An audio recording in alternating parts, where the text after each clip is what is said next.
Hello everyone. So ಈ ವಿಡಿಯೋದಲ್ಲಿ integral calculus ಅಲ್ಲಿ ನಿಮಗೆ ಬರುವಂಥದ್ದು evaluation of double integral and evaluation of triple integral. ಇದು ಬೇಸಿಕ್. ಫಸ್ಟು ನಿಮಗೆ ಡಬಲ್ ಇಂಟೆಗ್ರಲ್ ಆ್ಯಂಡ್ ಟ್ರಿಬಲ್ ಇಂಟೆಗ್ರಲಿಗೆ ಬೇಸಿಕ್ ಏನು ಬೇಕು ಅಂತ ಅಂದರೆ, ಸೊ ಇಷ್ಟು ದಿನ ನೀವು ಇನ್ ಕೇಸ್ ನೀವು ಇಂಟಿಗ್ರೇಷನ್ ಕಲ್ತಿದ್ದೀರಾ ಅಂತ ಅಂದರೆ ಸಿಂಗಲ್ ಇಂಟಿಗ್ರೇಷನ್ ಜಸ್ಟ್ ಇಂಟಿಗ್ರೇಷನನ್ನು ಮಾಡ್ತಿದ್ರಿ with respect to one variable, ಯಾವುದಾದ್ರೂ ವಿತ್ ರೆಸ್ಪೆಕ್ಟ್ ಟು ಎಕ್ಸ್ ಮಾಡ್ತಾ ಇದ್ರಿ ಅಥವಾ with respect to Y. In case ನೀವು ಇಲ್ಲಿ ವಿತ್ ರೆಸ್ಪೆಕ್ಟ್ ಟು ಎಕ್ಸ್ ಮಾಡ್ತಿದ್ದೀರಾ ಅಂತಂದಮೇಲೆ ಇಲ್ಲಿ ಏನಾದರೂ ಒಂದು ಫಂಕ್ಷನ್ ಇರೋದು, ಅದನ್ನು ಆ ಫಂಕ್ಷನನ್ನು ವಿತ್ ರೆಸ್ಪೆಕ್ಟ್ ಟು ಎಕ್ಸ್ ಆ ಫಂಕ್ಷನನ್ನು ಇಂಟಿಗ್ರೇಟ್ ಮಾಡ್ತಾ ಇದ್ರಿ with respect to x. In case ಇಲ್ಲ ಆ function with respect to y ಅಂತಂದರೆ with respect to only y ನೀವು ಇಂಟಿಗ್ರೇಷನ್ ಮಾಡ್ತಾ ಇದ್ರಿ. ಇಂಟಿಗ್ರೇಷನ್ ಮಾಡ್ತೀರಾ, ನೆಕ್ಸ್ಟ್ ಇಲ್ಲಿ ಲಿಮಿಟ್ಸ್ ಏನು ಕೊಟ್ಟಿರ್ತಾರೋ ಆ limits with respect to X ಮಾಡ್ತಾ ಇದ್ದೀನಿ ಅಂತಂದರೆ ಇಂಟಿಗ್ರೇಷನ್ನು, ಅಲ್ಲಿ ಲಿಮಿಟ್ಸು ಕೂಡ ಎಕ್ಸು ವಿತ್ ರೆಸ್ಪೆಕ್ಟ್ ಟು ಎಕ್ಸ್ಗೆ ರಿಲೇಟೆಡ್ ಆಗಿರುತ್ತೆ. ಅಂದರೆ ಕಾನ್ಸ್ಟೆನ್ಸ್, ಯೂಶುವಲಿ ಕಾನ್ಸ್ಟೆನ್ಸ್ ಇರುತ್ತೆ. ಇಲ್ಲಿ ವಿತ್ ರೆಸ್ಪೆಕ್ಟ್ ಟು ವೈ ಮಾಡ್ತಿದ್ದೀವಿ ಅಂತಂದರೆ ಲಿಮಿಟ್ಸ್ ಕೂಡ ಇನ್ ಟರ್ಮ್ಸ್ ಆಫ್ ವೈ ಈ ರೀತಿ ಕೊಟ್ಟಿರ್ತಾರೆ. ಈಗ ನಿಮಗೆ ಬೇಕಿರುವಂಥದ್ದು double integration and triple integration. Double integration ಅಂತ ಅಂದರೆ ಇಲ್ಲಿ function of X comma y ಅಂತ ತಗೋತಾ ಇದ್ದೀವಿ, ಅಂದರೆ ಎರಡೂ ವೇರಿಯೇಬಲ್ಸನ್ನು ತಗೋತಾ ಇದ್ದೀವಿ ಅಂತ. F of X comma y ಅಂದರೆ ಎಕ್ಸು ವೇರಿಯೇಬಲ್ ಇರುತ್ತೆ ಆ್ಯಂಡ್ ವೈ ವೇರಿಯೇಬಲ್ ಕೂಡ ಅದರಲ್ಲಿ ಇರುತ್ತೆ. ಓಕೆ, ಸೊ ಈಗ ಡಬಲ್ ಇಂಟಿಗ್ರೇಷನ್ ಹೇಗಿರುತ್ತೆ ಅಂದರೆ double integration of f of X comma y here d x d y ಈ ರೀತಿ ಇದೆ ಅಂತ ಅಂದರೆ ಡಿ ಎಕ್ಸು ಇದು ಡಿ ವೈ ಅಂತ ಅಂದರೆ ಲಾಸ್ಟಲ್ಲಿ ಡಿ ವೈ ಇದೆ ಅಂತ ಅಂದರೆ this is belongs to Y and this is belongs to X ಅಂತ. ಸೊ ಇದನ್ನು ಔಟರ್ ಲಿಮಿಟ್ ಅಂತ ಹೇಳ್ತೀವಿ, this is inner limit. Outer limit ಯಾವಾಗಲೂ ಕೂಡ ಕಾನ್ಸ್ಟೆಂಟ್ ಆಗಿರುತ್ತೆ, ಲಿಮಿಟ್ಸ್ ಏನಿರುತ್ತೆ ಅದು ಕಾನ್ಸ್ಟೆಂಟ್ಸ್ ಆಗಿರುತ್ತೆ. ಇಲ್ಲಿ ವೈ ಔಟರ್ ಲಿಮಿಟಲ್ಲಿ ಬರ್ಕೊಂಡಿರೋದ್ರಿಂದ ಇಲ್ಲಿ ವೈ ವ್ಯಾಲ್ಯೂಸ್ ಬರುತ್ತೆ. ಕಾನ್ಸ್ಟೆಂಟ್ಸ್ ಅಂತ ಅಂದರೆ let us consider C1 C2 ಈ ರೀತಿ ಇರುತ್ತೆ. ಸೊ ಇನ್ನರ್ ಲಿಮಿಟ್ ಅನ್ನುವಂಥದ್ದು ಯಾವುದಕ್ಕೆ ರಿಲೇಟ್ ಆಗಿದೆ, ಎಕ್ಸ್. ಫಸ್ಟು ನಾವು ಇಂಟಿಗ್ರೇಟ್ ಮಾಡಬೇಕಿರುವಂಥದ್ದು ವಿತ್ ರೆಸ್ಪೆಕ್ಟ್ ಟು ಎಕ್ಸ್ ಆಗಿರೋದ್ರಿಂದ ಇಲ್ಲಿ ಎಕ್ಸು ಲಿಮಿಟ್ಸ್ ಕೊಟ್ಟಿರ್ತಾರೆ. ಆ x limits in terms of function of y ಆಗಿರುತ್ತೆ. ಇಲ್ಲೂ ಕೂಡ ಎಫ್ ಆಫ್ ಇದು 1 ಅಂತ consider 2 of y. For example ಇದಕ್ಕೆ ಎಕ್ಸಾಂಪಲ್ ಹೇಳೋದಾದರೆ ಇಂಟಿಗ್ರೇಷನ್ ಇಲ್ಲಿ okay x square plus y square ಇದು ಒಂದು ಫಂಕ್ಷನ್, ಅದರಲ್ಲಿ ಎಕ್ಸು ಕೂಡ ಇದೆ ವೈ ಕೂಡ ಇದೆ. ಸೊ ಈಗ ನಾನು ಇನ್ ಕೇಸ್ ನಾನು with respect to D X first ಮಾಡ್ತೀನಿ ಅಂತಂದರೆ inner limit in terms of X ಇರಬೇಕು. ನೆಕ್ಸ್ಟ್ ಡಿ ವೈ ಬರ್ಕೋತಾ ಇದ್ದೀನಿ ಅಂದರೆ ಇದು ಔಟರ್ ಲಿಮಿಟಿಗೆ ರಿಲೇಟ್ ಆಗುತ್ತೆ. ಸೊ ವೈ ಅನ್ನುವಂಥದ್ದು ಆಲ್ವೇಸ್ ಕಾನ್ಸ್ಟೆಂಟ್ ಆಗಿರುತ್ತೆ ಇನ್ ಜನರಲ್ ಆಗಿ 0 to 1. ಇನ್ ಕೇಸ್ ನಾನು ಈ ಥರ ಕನ್ಸಿಡರ್ ಮಾಡ್ಕೊಂಡಿದ್ದೀನಿ ಅಂತಂದರೆ ಈಗ ಎಕ್ಸ್ ಅನ್ನುವಂಥದ್ದು ಹೇಗಿರುತ್ತೆ ಅಂದರೆ in terms of y, x limits ಹೇಗಿರುತ್ತೆ in terms of y, x is equals to √y. So concept ನೀವೇನು ಅರ್ಥ ಮಾಡ್ಕೋಬೇಕಂದ್ರೆ ಫಸ್ಟು ಕೊಟ್ಟಿರೋ ಫಂಕ್ಷನನ್ನು ವಿತ್ ರೆಸ್ಪೆಕ್ಟ್ ಟು ಎಕ್ಸ್ ಮಾಡಬೇಕಾ, first with respect to y ಮಾಡಬೇಕಾ, ಅದು ಯಾವುದ್ರ ಮೇಲೆ ಡಿಪೆಂಡ್ ಆಗಿರುತ್ತೆ ಅಂದರೆ ಇನ್ನರ್ ಲಿಮಿಟ್ಸ್ ಮೇಲೆ ಡಿಪೆಂಡ್ ಆಗಿರುತ್ತೆ. ಈ inner limit in terms of y ಇದೆ ಅಂತ ಅಂದರೆ ಫಸ್ಟು ನಾವು ಇಂಟಿಗ್ರೇಟ್ ಮಾಡಬೇಕಿರೋದು ವಿತ್ ರೆಸ್ಪೆಕ್ಟ್ ಟು ಎಕ್ಸ್. ಇಲ್ಲ in case integration outer limit in case x terms okay let us consider -2 to 2 ಇದೆ ಆ್ಯಂಡ್ ಇಂಟಿಗ್ರೇಷನ್ ಆಫ್ ಇಲ್ಲಿ ನಿಮಗೆ let us consider x minus a x square ಈ ರೀತಿ ಇದೆ ಅಂತ ಅಂದರೆ ಇಲ್ಲೇನೋ ಒಂದು ಫಂಕ್ಷನ್ ಕೊಟ್ಟಿರ್ತಾರೆ ಅಂತ ಅಂದ್ಕೊಳ್ಳಿ, ಎಕ್ಸ್ ವೈ ಈ ರೀತಿ ಕೊಟ್ಟಿದ್ದಾರೆ ಅಂತಂದರೆ ಇಲ್ಲೇ ನೋಡಿ ನಿಮಗೆ ಗೊತ್ತಾಗಬೇಕು ಫಸ್ಟು ನಾನು ವಿತ್ ರೆಸ್ಪೆಕ್ಟು ಏನು ಮಾಡಬೇಕು ಅಂತ. ಇಲ್ಲಿ ಇನ್ ಟರ್ಮ್ಸ್ ಆಫ್ ಎಕ್ಸ್ ಇದೆ ಅಂತ ಅಂದರೆ ಇಲ್ಲಿ ಆಫ್ಕೋರ್ಸ್ ವೈ ಬರುತ್ತೆ, ಅದಾದಮೇಲೆ ಎಕ್ಸ್ ಬರುತ್ತೆ. ಸೊ ಇನ್ನರ್ ಲಿಮಿಟ್ಸ್ ಮೇಲೆ ಡಿಪೆಂಡ್ ಆಗುತ್ತೆ with respect to what we have to do integration first ಅಂತ. ಓಕೆ, ಸೊ ಇಲ್ಲಿ ಇನ್ ಟರ್ಮ್ಸ್ ಆಫ್ ವೈ ಇತ್ತು ಅದಕ್ಕೆ ವಿತ್ ರೆಸ್ಪೆಕ್ಟ್ ಟು ಎಕ್ಸ್, ಇಲ್ಲಿ ಇನ್ ಟರ್ಮ್ಸ್ ಆಫ್ ಎಕ್ಸ್ ಇತ್ತು ಅದಕ್ಕೆ with respect to Y first ಮಾಡಬೇಕು. ಅದೇ ರೀತಿ ಟ್ರಿಬಲ್ ಇಂಟಿಗ್ರೇಷನಲ್ಲೂ ಅಷ್ಟೇ, ಇಲ್ಲಿ ಎಕ್ಸ್ ವೈ ಇತ್ತು, ಈಗ ಟ್ರಿಬಲ್ ಇಂಟಿಗ್ರೇಷನಲ್ಲಿ ಟ್ರಿಬಲ್ ಅಂದರೆ F of X comma Y comma Z ಈ ಮೂರು ಕೂಡ ಬರುತ್ತೆ. ಸೊ ಇಲ್ಲಿ ಹೆಂಗಿರುತ್ತೆ ಅಂತಂದರೆ ಟ್ರಿಬಲ್ ಇಂಟಿಗ್ರೇಷನ್ ಇಲ್ಲಿ function of X Y Z, function of X Y Z ಅಂತ ಅಂದರೆ ಇಲ್ಲಿ ನಾನು ತಗೊಂಡಿದ್ದೀನಲ್ಲ ಈಗ ಇದು ಫಂಕ್ಷನ್ ಅಂತಂದರೆ ಎಕ್ಸು ಕೂಡ ಇದೆ ವೈ ಕೂಡ ಇದೆ ಅಂತ, ಇಲ್ಲಿ ಎಕ್ಸು ವೈ ಇರುತ್ತೆ ಝೆಡ್ ಇರುತ್ತೆ ಮೂರೂ ಕೂಡ ಇರುತ್ತೆ. ಓಕೆ, ಸೊ ಇಲ್ಲಿ ಈ ಇನ್ನರ್ ಲಿಮಿಟ್ ಅಂತ ಇದನ್ನು ಹೇಳ್ತೀವಿ. ಈ ಇನ್ನರ್ ಲಿಮಿಟ್ ಇನ್ ಕೇಸ್ ನನಗೆ ಈಗ ನನ್ನ ಹತ್ರ ಈ ವೇರಿಯೇಬಲ್ಸ್ ಇರೋದು ಯಾವುದು ಎಕ್ಸ್ ಇದೆ ವೈ ಇದೆ ಝೆಡ್ ಇದೆ. ಇನ್ ಕೇಸ್ ಇದು ಫಂಕ್ಷನ್ ಆಫ್ ಎಕ್ಸು ಮತ್ತು ಝೆಡ್ ಆಗಿದ್ದರೆ ನಾವು ಫಸ್ಟ್ ಇಂಟಿಗ್ರೇಷನ್ ಮಾಡಬೇಕಿರೋದು with respect to y. Okay with respect to y ಆಯಿತು. ಇನ್ನು ಉಳಿದಿದ್ದು ಎಕ್ಸು ಮತ್ತು ಝೆಡ್ ಈಗ ಇದ್ರ ಮೇಲೆ ಡಿಪೆಂಡ್ ಆಗುತ್ತೆ. ನೆಕ್ಸ್ಟ್ ಇನ್ ಕೇಸ್ ಇದು ಫಂಕ್ಷನ್ ಆಫ್ ಝೆಡ್ ಆಗಿದ್ದರೆ ನಾವು ವಿತ್ ರೆಸ್ಪೆಕ್ಟ್ ಟು ಎಕ್ಸ್ ಮಾಡ್ತೀವಿ. ಇನ್ನು ಉಳಿದಿದ್ದು ಲಾಸ್ಟು ಕಾನ್ಸ್ಟೆಂಟ್ಸ್, ಇದು ಕಾನ್ಸ್ಟೆಂಟ್ಸ್ ಆಗಿರುತ್ತೆ C1 C2.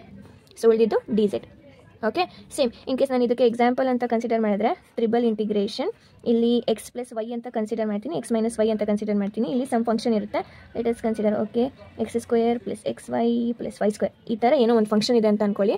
ಸೊ ಇಲ್ಲಿ ನಿಮಗೆ ಗೊತ್ತಾಗ್ತಿದೆ ಫಸ್ಟು ನಿಮಗೆ ಇದರಲ್ಲಿ ಈ ಪರ್ಟಿಕ್ಯುಲರ್ ಎಕ್ಸಾಂಪಲಲ್ಲಿ ಇಲ್ಲಿ ವೇರಿಯೇಬಲ್ಸ್ ಇರೋದು ಎಕ್ಸು ಮತ್ತು ವೈ, ದೇರ್ಫೋರ್ ನಾವು ಇಂಟಿಗ್ರೇಷನ್ ಮಾಡಬೇಕಿರೋದು with respect to z. Okay, with respect to z ಮುಗೀತು. ನೆಕ್ಸ್ಟ್ ಇದನ್ನು ಕನ್ಸಿಡರ್ ಮಾಡಬೇಕು. ಈಗ ಎಕ್ಸ್ ಇನ್ ಕೇಸ್ ಇಲ್ಲಿ with respect to okay in case ಇಲ್ಲಿ ನಮಗೆ ಲಿಮಿಟ್ಸ್ ಅನ್ನುವಂಥದ್ದು y² √y ಈ ಥರ ಇದೆ ಅಂತ ಅಂದ್ಕೊಂಡ್ರೆ ಇನ್ ಟರ್ಮ್ಸ್ ಆಫ್ y ಇದೆ ಅಂತ ಅಂದರೆ ನಾವು ಮಾಡಬೇಕಿರೋದು with respect to x integration. Next ಅದಾದಮೇಲೆ ಇಲ್ಲಿ ಸಮ್ ಕಾನ್ಸ್ಟೆಂಟ್ಸ್ ಇರುತ್ತೆ, -1 to 1 ಯಾವುದೋ ಒಂದು ಕಾನ್ಸ್ಟೆಂಟ್ ಇರುತ್ತೆ, ಆವಾಗ ಲಾಸ್ಟಲ್ಲಿ dy. ಓಕೆ, ಫಸ್ಟು ನಿಮಗೆ ಬೇಸಿಕ್ ಇಷ್ಟು ನಿಮಗೆ ಗೊತ್ತಾಗಬೇಕು. ಫಸ್ಟು ನಾನು with respect to what x ವೈನ ಝೆಡ್ ವಿತ್ ರೆಸ್ಪೆಕ್ಟ್ ಟು ಏನು ನಾನು ಮಾಡಬೇಕು ಇಂಟಿಗ್ರೇಷನ್ ಅಂತ, ಆ್ಯಂಡ್ ಇದ್ರ ಜೊತೆಗೆ ಬೇಸಿಕ್ ಇಂಟಿಗ್ರೇಷನ್ ನಿಮಗೆ ಬರಬೇಕು. ಸೊ ಇಂಟಿಗ್ರೇಷನ್ ಆಫ್ ಎಕ್ಸ್ ಅಂತ ಇರುತ್ತೆ ವಿತ್ ರೆಸ್ಪೆಕ್ಟ್ ಟು ಎಕ್ಸ್. ಏನಿದಕ್ಕೆ ಇಂಟಿಗ್ರೇಷನು x²/2 ಈ ಥರ ಬೇಸಿಕ್ ನಿಮಗೆ ಗೊತ್ತಿರಬೇಕು. ಇನ್ ಕೇಸ್ ನನಗಿಲ್ಲಿ ಇಂಟಿಗ್ರೇಷನ್ ಆಫ್ ಎಕ್ಸ್ ವೈ ಇದೆ, ವಿತ್ ರೆಸ್ಪೆಕ್ಟ್ ಟು ಎಕ್ಸ್ ಮಾಡಬೇಕು ಅಂತ ಅಂದರೆ ವಿತ್ ರೆಸ್ಪೆಕ್ಟ್ ಟು ಎಕ್ಸ್ ಮಾಡ್ತಿದ್ದೀನಿ ಅಂತ ವೈ ಅನ್ನುವಂಥದ್ದು ಕಾನ್ಸ್ಟೆಂಟ್, ವೈ ಹಾಗೆ ಉಳ್ಕೊಳ್ಳುತ್ತೆ. ಎಕ್ಸಿಗೆ ಇಂಟಿಗ್ರೇಷನ್ ಏನು x²/2 ಈ ರೀತಿ ಇರುತ್ತೆ. ಸೊ ಈ ಥರ ಬೇಸಿಕ್ ನಿಮಗೆ ಗೊತ್ತಿದ್ದರೆ you can easily solve triple integration. ಓಕೆನಾ? ಸೊ 1-2 ಪ್ರಾಬ್ಲಮ್ಸನ್ನು ಮಾಡೋಣ ಇದ್ರ ಮೇಲೆ, ಟ್ರಿಬಲ್ ಇಂಟಿಗ್ರೇಷನ್ ಮೇಲೆ. ಸೊ ಎಸ್, ಇಲ್ಲಿ ನೀವು ಕ್ವಶನ್ ನೋಡ್ಬೋದು. Evaluate integration from -1 to 1, integration from 0 to z, integration from x - z, x + z. ಇಲ್ಲಿ ಫಂಕ್ಷನ್ ಏನು ಕೊಟ್ಟಿದ್ದಾರೆ, x + y + z ಅಂತಂದರೆ 3 ಡಿಫ್ರೆಂಟ್ ಟರ್ಮ್ಸ್ ಇದೆ ಅಂತ, dx dy dz. ಸೊ ನಾವು ಫಸ್ಟು ಸೊಲ್ಯೂಷನಲ್ಲಿ ಇದನ್ನು ನೇಮ್ ಕೊಟ್ಕೊಳ್ಳೋಣ ಐ ಅಂತ. I = integration from -1 to 1, integration from 0 to z, integration from x - z, x + z. ಇಲ್ಲಿ function x + y + z. So ಈಗ ನೀವು ಇದನ್ನು ಯಾವ ಆರ್ಡರಲ್ಲಿ ಬರ್ಕೋತೀರಾ ಅನ್ನುವಂಥದ್ದು ನಿಮಗೆ ಗೊತ್ತಿರಬೇಕು. ಸೊ ಇಲ್ಲಿ ನಾನು ಹೇಳ್ದಾಗೆ ಈಗ x ಇದೆ, y ಇದೆ, z ಇದೆ. ಸೊ ಈಗ ಇಲ್ಲಿ ಫಸ್ಟಿನ ಲಿಮಿಟ್, ಇನ್ನರ್ ಲಿಮಿಟು ಯಾವ್ದು ಬಿಲಾಂಗ್ ಆಗಿದೆ, ಎಕ್ಸು ಮತ್ತು ಝೆಡ್ಡಿಗೆ ಬಿಲಾಂಗ್ ಆಗಿದೆ ಅಂತ ಅಂದರೆ ನಾನು ಫಸ್ಟು ಇಂಟಿಗ್ರೇಷನ್ ಮಾಡಬೇಕಿರೋದು ವಿತ್ ರೆಸ್ಪೆಕ್ಟ್ ಟು y. ಇದು ಮುಗೀತು. ನೆಕ್ಸ್ಟ್ ಇನ್ನು ಉಳಿದಿದ್ದು ಎಕ್ಸು ಮತ್ತು ಝೆಡ್. ಸೊ ಇದಾದಮೇಲೆ ಇದು ಯಾವ ಟರ್ಮ್ಸಲ್ಲಿ ಇದೆ, ಝೆಡ್ ಇದೆ ಅಂತ ಅಂದರೆ ನಾನು ಮಾಡಬೇಕಿರೋದು next integration with respect to D x, ಇನ್ನು ಉಳಿದಿದ್ದು ಡಿ ಝೆಡ್. ಸೊ ಈ ಆರ್ಡರ್ ಬರ್ಕೊಳ್ಳೋದು ನಿಮಗೆ ಗೊತ್ತಿರಬೇಕು. ಓಕೆ, ಸೊ ಈಗ which is equals to integration from -1 to 1, integration from 0 to z. ಇವೆರಡು ಇಂಟಿಗ್ರೇಷನ್ ಹಾಗೆ ಉಳಿಸ್ಕೊಳ್ಳೋಣ. ಈಗ ನಾನು ಫಸ್ಟು ಇಂಟಿಗ್ರೇಷನ್ ಮಾಡಬೇಕು ವಿತ್ ರೆಸ್ಪೆಕ್ಟ್ ಟು y. ಈ ಫಂಕ್ಷನನ್ನು with respect to y integration ಮಾಡಬೇಕು. ಇಂಟಿಗ್ರೇಷನ್ ಮಾಡಬೇಕು ಅಂತ ಅಂದರೆ ಇಲ್ಲಿ 3 ಡಿಫ್ರೆಂಟ್ ಟರ್ಮ್ಸ್ ಇದೆ. ಸೊ ಫಸ್ಟ್ ಟರ್ಮು ಎಕ್ಸ್ ಇದೆ, ಬಟ್ ನಾನು ಮಾಡ್ತಿರೋದು with respect to y integration ಆಗಿರೋದ್ರಿಂದ y ಅನ್ನುವಂಥದ್ದು ಇದ್ರ ಜೊತೆಗೆ ಸೇರಿಕೊಳ್ಳುತ್ತೆ. ಇಂಟಿಗ್ರೇಷನ್ ಅಂತ ಅಂದರೆ ಅಲ್ಲಿ ಏನು ರಿಲೇಟೆಡ್ ಟು ದಟ್ ವೇರಿಯಬಲ್ ಇಲ್ಲ ಅಂತಂದರೆ ಆ ವೇರಿಯಬಲ್ ಅದ್ರ ಜೊತೆ ಸೇರಿಕೊಳ್ಳುತ್ತೆ. ಈಗ ಎಕ್ಸ್ ಹಾಗೆ ಇಲ್ಲಿ ಕಾನ್ಸ್ಟೆಂಟ್, ಅದು ವಿತ್ ರೆಸ್ಪೆಕ್ಟ್ ಟು y ಮಾಡ್ತಿರೋದ್ರಿಂದ ಅಲ್ಲಿ y ಬರುತ್ತೆ. ನೆಕ್ಸ್ಟ್ ಪ್ಲಸ್ ಸೆಕೆಂಡ್ ವೇರಿಯಬಲ್ ಏನಿದೆ y ಇದೆ, ವಿತ್ ರೆಸ್ಪೆಕ್ಟ್ ಟು ವೈನೇ ಮಾಡ್ತಿದ್ದೀನಿ ಅಂತಂದರೆ ಇಂಟಿಗ್ರೇಷನ್ ಏನಾಗುತ್ತೆ y² / 2 ಪ್ಲಸ್ ಇಲ್ಲಿ ಝೆಡ್ಡಲ್ಲಿ y ಇಲ್ಲ, ದೇರ್ಫೋರ್ ಝೆಡ್ ಹಾಗೆ ಉಳ್ಕೊಳ್ಳುತ್ತೆ, y ಅದ್ರ ಜೊತೆಗೆ ಸೇರಿಕೊಳ್ಳುತ್ತೆ. ಇಷ್ಟೇ ಇಂಟಿಗ್ರೇಷನ್ ಆಯಿತು. ಈಗ ಲಿಮಿಟ್ಸನ್ನು ಅಪ್ಲೈ ಮಾಡಬೇಕು. ಈಗ ಫಸ್ಟ್ ಇನ್ನರ್ ಲಿಮಿಟಲ್ಲಿ ಈ ಲಿಮಿಟ್ಸ್ ಏನಿತ್ತು, x - z, ಇಲ್ಲಿ x + z, ಆ್ಯಂಡ್ ಉಳಿದಿದ್ದು dx dz. ಓಕೆ, ಸೊ ಈಗ ಅಗೇನ್ -1 to 1, 0 to z ಹಾಗೆ ಬರ್ಕೋಬೇಕು. ಈಗ ಈ ಅಪ್ಪರ್ ಲಿಮಿಟು ಮತ್ತು ಲೋಯರ್ ಲಿಮಿಟನ್ನು ಇಲ್ಲಿಗೆ ಹಾಕಬೇಕು. ಎಲ್ಲಿಗೆ ಹಾಕ್ತೀರಾ, ಎಕ್ಸು ಇದೆ, ವೈಯು ಇದೆ, ಝೆಡ್ಡು ಇದೆ, ಯಾವ ಪ್ಲೇಸಲ್ಲಿ ಸಬ್ಸ್ಟಿಟ್ಯೂಷನ್ ಮಾಡ್ತೀರಾ, ಇಲ್ಲಿ ವಿತ್ ರೆಸ್ಪೆಕ್ಟ್ ಟು ವೈ ಮಾಡಿರೋದ್ರಿಂದ ಎಲ್ಲೆಲ್ಲಿ ವೈ ಇದೆಯೋ ಅಲ್ಲಿ ಅಪ್ಪರ್ ಲಿಮಿಟ್ ಫಸ್ಟ್ ಹಾಕಬೇಕು, ನೆಕ್ಸ್ಟು ಲೋಯರ್ ಲಿಮಿಟನ್ನು ಹಾಕಬೇಕು. ಸೊ ಫಸ್ಟ್ ಏನು ಮಾಡ್ತೀರಾ, ಎಕ್ಸ್ ಹಾಗೆ ಇಲ್ಲಿ in place of y we have to substitute upper limit. ಏನಿದೆ upper limit, x + z plus y² ಜಾಗದಲ್ಲಿ y ಜಾಗದಲ್ಲಿ x + z ಅನ್ನು ಹಾಕಬೇಕು. x + z whole / 2 plus z ಹಾಗೆ ಇರಲಿ, y ಜಾಗದಲ್ಲಿ x + z. ಸೊ ಇಷ್ಟು ಕೂಡ ಅಪ್ಪರ್ ಲಿಮಿಟ್ ಆಯಿತು. ಈಗ minus by default symbol minus ಇರುತ್ತೆ. Next again bracket open. ಈಗ y ಜಾಗದಲ್ಲೆಲ್ಲ ಲೋಯರ್ ಲಿಮಿಟನ್ನು ಸಬ್ಸ್ಟಿಟ್ಯೂಷನ್ ಮಾಡಬೇಕು. x ಇಂಟು y ಜಾಗದಲ್ಲಿ ಏನು ಬಂತು, x - z ಪ್ಲಸ್ ಈಗ y ಜಾಗದಲ್ಲಿ again x - z whole / 2 plus z into x - z ಇಷ್ಟೇ. ಸೊ ಎಲ್ಲನೂ ಸಬ್ಸ್ಟಿಟ್ಯೂಷನ್ ಮಾಡಾಯಿತು. y ಎಲ್ಲೆಲ್ಲಿದೆಯೋ ಅಲ್ಲಿ ಲೋಯರ್ ಲಿಮಿಟನ್ನು ಅಪ್ಲೈ ಮಾಡಾಯಿತು. ಈಗ ಇನ್ನು ಉಳಿದಿದ್ದು dx dz. ಓಕೆ, ಸೊ ಈಗ ಇದನ್ನು ಸಾಲ್ವ್ ಮಾಡ್ಕೋತೀವಿ ಅಂತ ಅಂದರೆ -1 to 1, 0 to z, ಇಲ್ಲಿ x ಇಂಟು x² ಇಲ್ಲಿ x into z xz. Okay, next a+b ಫಾರ್ಮೇಟಲ್ಲಿದೆ ಇದು. ಓಕೆ, a+b ಫಾರ್ಮೇಟಲ್ಲಿದೆ ಅಂತ ಅಂದರೆ ನೀವು ಇದನ್ನು ಏನಂತ ಬರ್ಕೋಬೋದು, ಇದನ್ನು a² + b² + 2ab ಅಲ್ವಾ, ರೈಟ್. ಸೊ ಈಗ ಇದನ್ನು ನಾವು x² / 2 + z² / 2 + 2xz/2 ಅಂತ ಸಪ್ರೇಟಾಗಿ ಬರ್ಕೋಬೋದು. Okay, so ಏನಾಗುತ್ತಿದ್ದು, x² / 2 + z² / 2 + 2xz/2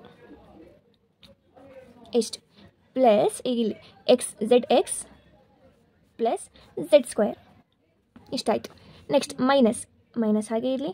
next again ಇಲ್ಲೇನಾಗುತ್ತೆ x square, next minus x z.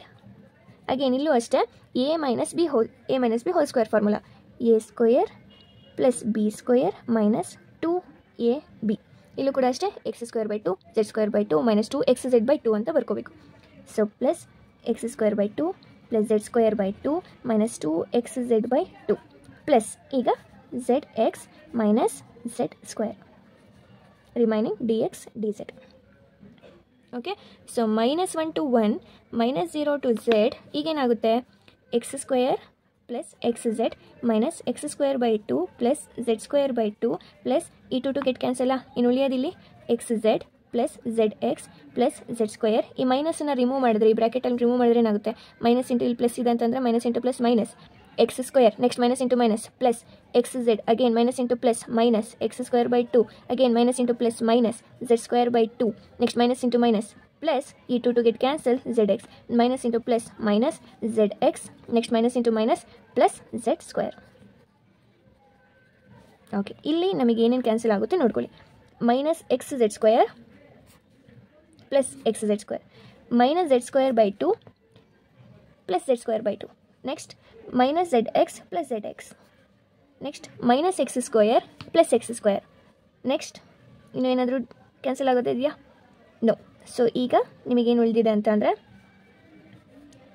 X z x z x z x z, that means 4 times -1 to 1 0 to z 4 times x z ಇದೆ.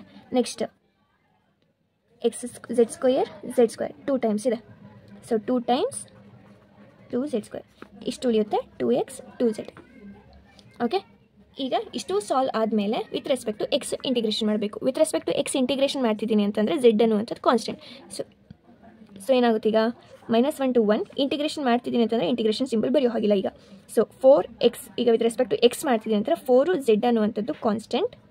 X with respect to X ಅಂತ ಅಂದರೆ x square by 2 plus ಇಲ್ಲಿ with respect to x integration ಮಾಡ್ತಾ ಇದ್ದೀನಿ, but ಇಲ್ಲಿ ಎಕ್ಸೇ ಇಲ್ಲ ಅಂದಮೇಲೆ ಅದನ್ನು ಹಾಗೆ ಬರ್ಕೊಂಡು ಎಕ್ಸ್ ಅದ್ರ ಜೊತೆ ಮಲ್ಟಿಪ್ಲೈ ಆಗುತ್ತೆ. ಓಕೆ, ಇಂಟಿಗ್ರೇಷನ್ ಕಂಪ್ಲೀಟ್ ಆಯಿತು. ಇದನ್ನು ಬೇಕಿದ್ರೆ 2 1 2 2 ಇಂಟಿಗ್ರೇಷನ್ ಕಂಪ್ಲೀಟ್ ಆಯಿತು. ಈಗ ಲಿಮಿಟ್ಸ್ ಏನಿದೆ 0 to z. ಸೊ ಈಗ ಇನ್ನು ಉಳಿದಿದ್ದಿಲ್ಲಿ d set which is again equal to -1 to 1. ಇನ್ನು ಉಳಿದಿರೋದೇನು 2zx square plus 2z square x and the limits are. Okay, ಈಗೇನು ಮಾಡ್ತೀರಾ, ಈ ಲಿಮಿಟ್ಸನ್ನು ಎಲ್ಲಿಗೆ ಹಾಕ್ತೀರಾ, ವಿತ್ ರೆಸ್ಪೆಕ್ಟ್ ಟು ಎಕ್ಸ್ ಮಾಡಿರೋದ್ರಿಂದ ಎಕ್ಸ್ ಇರೋ ಜಾಗದಲ್ಲಿ ಝೆಡ್ಡನ್ನು ಅಪ್ಲೈ ಮಾಡ್ತೀರಾ. ಸೊ ಏನಾಗುತ್ತೆ ಈಗ -1 to 1 ಹಾಗೆ ಇರಲಿ, 2z ಈಗ ಎಕ್ಸ್ ಜಾಗದಲ್ಲಿ ನಾನು ಝೆಡ್ ಹಾಕಿದ್ರೆ ಝೆಡ್ ಸ್ಕ್ವೇರ್ ಆಗುತ್ತೆ ಪ್ಲಸ್ 2z ಸ್ಕ್ವೇರ್. ಇಲ್ಲೂ ಅಷ್ಟೇ ಎಕ್ಸ್ ಜಾಗದಲ್ಲಿ ನಾನು ಝೆಡ್ ಹಾಕಿದ್ರೆ ಝೆಡ್ ಆಗುತ್ತೆ. ಇಲ್ಲಿ ಲೋಯರ್ ಲಿಮಿಟು ಎಕ್ಸ್ ಜಾಗದಲ್ಲಿ 0 ಆಗ್ತಿದ್ದೀನಿ ಅಂದರೆ ಕಂಪ್ಲೀಟಾಗಿ 0 ಆಗುತ್ತೆ. ದೇರ್ಫೋರ್ ಲೋಯರ್ ಲಿಮಿಟು ಕಂಪ್ಲೀಟಾಗಿ 0 ಆಗ್ತಿದೆ. ದೇರ್ಫೋರ್ ಅದನ್ನು ಬಿಡಿ.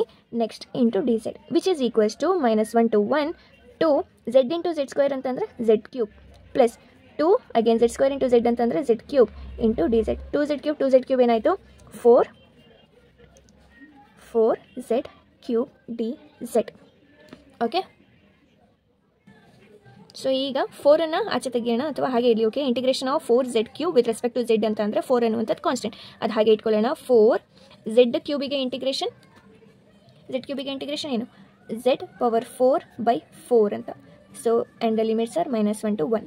So 4 get cancel and the remaining z⁴ ಅನ್ನುವಂಥದ್ದು ಮಾತ್ರ ಉಳಿಯುತ್ತೆ. ಆ್ಯಂಡ್ ಈಗ ಲಿಮಿಟ್ಸನ್ನು ಅಪ್ಲೈ ಮಾಡಬೇಕು.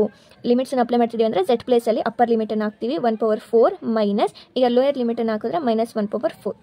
ಸೊ ಇಲ್ಲಿ 1 ಮೈನಸ್ 1/4 ಅಂತಂದರೆ +1, ದೇರ್ಫೋರ್ ಕ್ಯಾನ್ಸಲ್ ಆಗಿ ಆನ್ಸರ್ ಇಸ್ 0.